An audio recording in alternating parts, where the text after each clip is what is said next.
Dodge unveils the last super fast gasoline muscle car, the Challenger SRT Demon 170.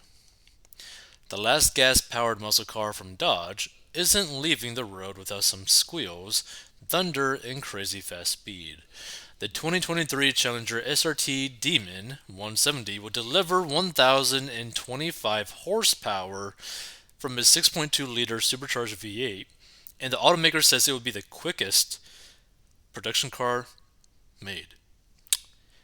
Well, previously I talked about or commentated on basically Ben Affleck and J Lo's $64 million mansion and how they basically burned $4 million by not buying properties.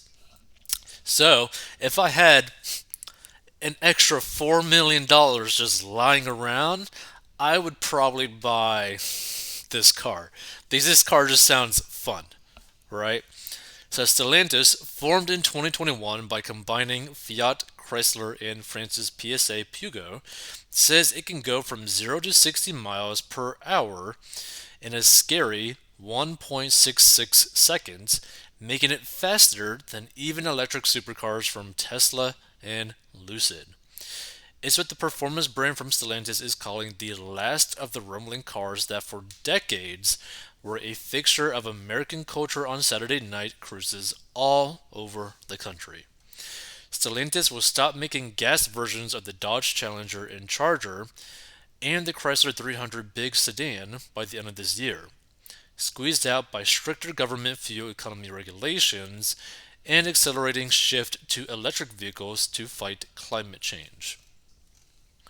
The Canadian factory that makes all three cars will be retooled to make electric versions of larger cars starting next year. Stellantis hasn't said whether all three models will survive, but it did show off a Charger Daytona SRT electric concept muscle car back in August. Tim Kuniskis, CEO of the Dodge brand and the unofficial spokesman for America's gas powered rubber burners, said that while he'll miss the traditional muscle, he's excited about making electric performance vehicles. And the thing is, I think my favorite thing about the Dodge Challenger is that pretty much it looks the same for like almost all the years, right? So you could get like I think a 2010 Challenger and it still looks pretty much the same as like a 2018, a 2022, 2023 Challenger. Like a slight difference, but it about looks the same, which is pretty nice.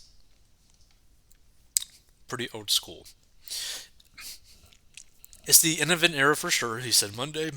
Electric products, they're very fast. Muscle cars, one of the primary ingredients is to be a fast accelerating car. So I've automatically got the power. Now I just got to figure out ways to bring all the other elements in of the excitement of the driving experience. Since last summer, Dodge has been rolling out powerful special edition last call versions of its gas powered muscle cars, culminating with an event Monday night to show the Challenger Demon 170 at the Las Vegas Motor Speedway drag strip. The new Challenger Demon, a descendant of a car that first went on sale in 1969, also produces 945 pound-feet of torque or rotational force, so much power that the company had to strengthen the rear drive shaft and differential with aerospace-grade metals. According to Stellantis, the car will be the first production vehicle to run a quarter mile in under 9 seconds, 8.91 to be exact. And to do that, it hits a speed of just over 151 miles per hour. Horsepower and speed depends on how much ethanol is in the fuel. It gets only 13 miles per gallon in the city and 21 on the highway, but it's doubtful anyone buying one of these will care, even as the road deals with climate change. Kuniski says it's a relatively small number of cars, and he says the ethanol they burn is cleaner than gasoline. Dodge, he said, will have built 2 million muscle cars by the time production of gas versions ends December 31st. And Dodge followers, he said, deserve a celebration. After all these years, we owed it as much to them as to ourselves to celebrate this end, and give them something that produces a lot of pride in the brand that they love, he said. The Demon 170 is street legal, even though it comes with wide racing tires. And to make it a daily driver, the company is offering a package of smaller, more street friendly wheels and tires. At a devilish $96,666, the car comes standard with only a driver's seat and a basic radio, which just sounds like a dream. As air conditioning and the front passenger and back seats are optional for $1 each. The thing is, right? Say I had the $4 million, like I mentioned, to just burn, right? I would want to have this car without the passenger seat, without the back seats. I would want it purely just for the fun of driving it. Like this seems like it would be a super fun car to have. But man, that's a lot of horsepower on like street roads. One bad rain and you gun it. You might as well just like get life insurance if you were to buy this car, pretty much. So you can also get leather, a sunroof, and a better sound system. Stellantis will make only up to 3,300 of them, and Kuniski isn't sure if they'll hit that number due to potential part shortages in a limited production time. If previous limited edition models are any indication, the Demon 170 should become an instant classic collector's car, Kuniski said. If you look at some of the cars that we've had in our past, it's pretty easy to tell which ones people want to collect, he said.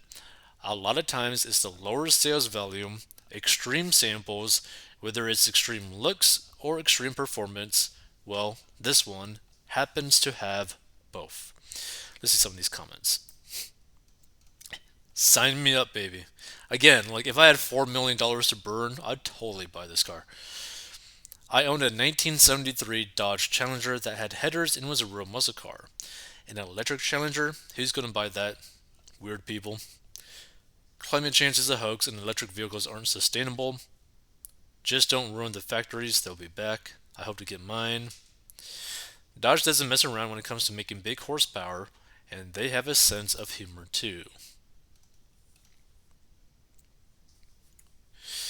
What in God's name is the point of selling front and rear seats as optional for $1? I'm sure there's some kind of loophole that I'm not seeing. Dodge has been doing this for years with the Hellcat. I believe when the SRT Demon was introduced, you could get a pair of racing slicks in the trunk for $2. Good luck getting insurance. Yeah, see, like this is going to be like pretty tough, right?